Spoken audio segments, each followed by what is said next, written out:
Mbacira umugani mbabambuza umugani ntuzapfa umugani azasanga ubukombe bw'umugani bugezetse ku muganda w'inzu. Harapfuye ntihagapfe, harabaye ntihakabe, hapfuye imbwa n'imbeba, hasigaye inka n'ingoma. Umunsi umwe Gikeli yasohotse mu mwobo we yicara hanze imbere yawo yota akazuba ari nakatumagura agatabi.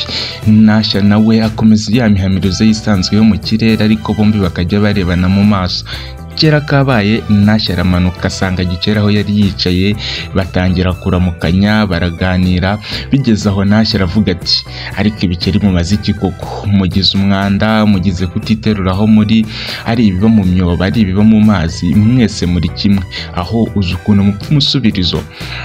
Rero uko babica wagira ngo ari nako baborora, ngaho intumbi mu mayira, ngaho intumbi mu mihanda.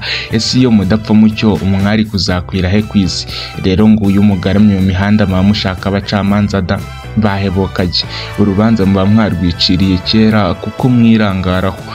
Hajya icyo mugenderaho ngo nuko nawe bajugunya ngo mugwe mureba igicuri. Naho twebwe Intashya turi intore, imihamirizo yacu inogeye amaso, kandi urupfu rwacu ni nk'urw'ikirago. Gakera ati Ntashya ujya usa umwanda umubiri wacu, ni koko wuzuye imvuvu kuko kamere yacu ariko ibasha. Naho iby'urupfu rwacu si ukwirangaraho, impanuka naho zitaba. Kutiterura kwacu ko ngira ngo ntawadusiga. Ntashya araseka cyane ati ngo ntawabasiga, ubwo se urashaka kuvuga iki? Gikeli ati tuzasiganwe ari mwigenda ndetse ari no mwiguruka, nzakwereka igihandure. Ntashya aremera. Gikeli ati ngusabye icyumweru kimwe cyonyine cyo kubanza kwitegura, umunsi wagera tukavuduka, kandi ugomba kumenya ko twebwe Ibikeli iyo dusiganwa tugendera mu bishanga. Icyumweru gishira Gikeli yitegura, amaze gishize abwira Ntashya ati yabanje abwira bene wabo ko yateze na Ntashya mu byerekeye no gusiganwa.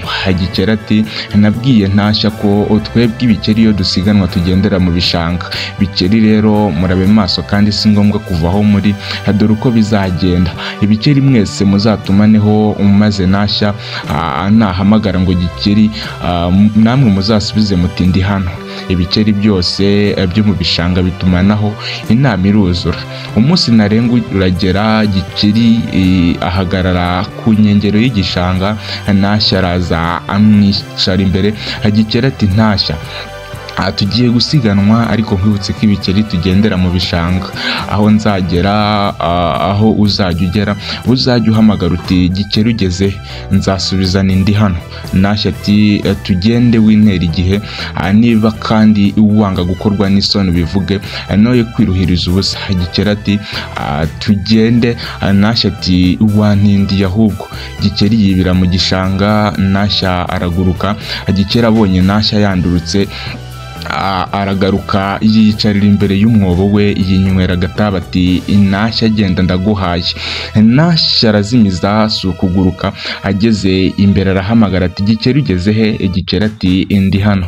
Ntashya afumyamo. Hashize umwanya arongera arahamagara, yumva Gikeli aribira kure, yitabira kure cyane. Ntashya ati bicikiyeho pe, bicikiyeho rwose, ngiye gusirwa na Gikeli.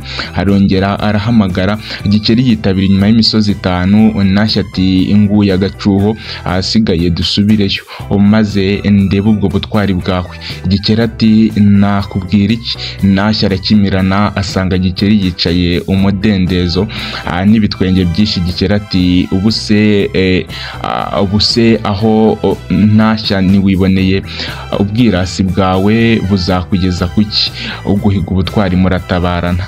Ngayo nguko rero nayo masiganwa ya Gikeli n'ubucakura bwa Gikeli, aho yabwiye Ibikeli byose ati mugende muhagarare mwatonze umurongo, wo Ntashya arajya atambukaho ajye yituriza, maze Ntashya nahamagara hitabe uri imbere ya Ntashya amubwira ati ndi hano.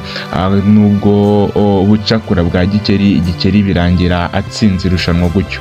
Sinjye wahera, ahera Gikeli na Ntashya. Mwibutse ko ushaka gukanda subscribe kugira ngo ujye ukurikirana imigani tujye kujya dutambutsa kwino channel twitwa Mora TV.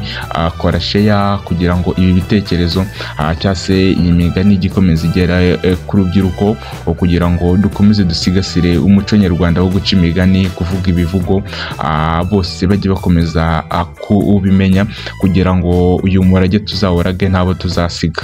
Ndabakunda cyane rero, njye mwumvaga ni Gift Mura, ukunda u Rwanda n'abanyarwanda, Imana ibarinde. mbacira umugani mbabambuza umugani, ntuzabikangukana azasanga ubukombe bw'umugani bugezetse ku muganda w'inzu. Harapfuye ntihagapfe, harabaye ntihakabe, hapfuye imbwa n'imbeba, hasigaye inka n'ingoma.